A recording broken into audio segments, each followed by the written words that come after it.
বড় ইস্তেঞ্জা ছোট ইস্তেঞ্জা করার সময় কি মনে মনে খেয়ালের সাথে জিকির মোহর করা যাবে? এটা তো পাঁচ সম্পর্কের জিকির জারি থাকে, শ্বাস বা শরীরে জিকির জারি থাকে, সেটা তো চলবেই।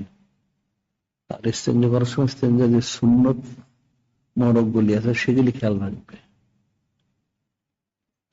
উজু করুক, ইস্তেঞ্জা করুক, ঘুমা খাক, জেগে করুক, তখন যে কাজগুলি সুন্নত মরক সেটা খেয়াল রাখবে।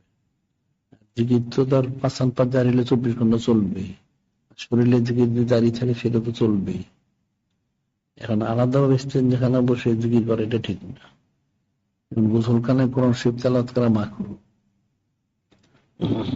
ঠিক এরকম এটা ওখানে আলাদা করে জিকির করার বিষয় না। যখন সে ইস্তেঞ্জাখানা থাকবে তখন ইস্তেঞ্জাখানার যে হুকুম আকাম গুলি সুন্নত মরগুলি সেগুলি খেয়াল রাখবে। আর কারো যে জিকির জারি থেকে জিকির তো চলবেই, সমস্যাটা কোথায়?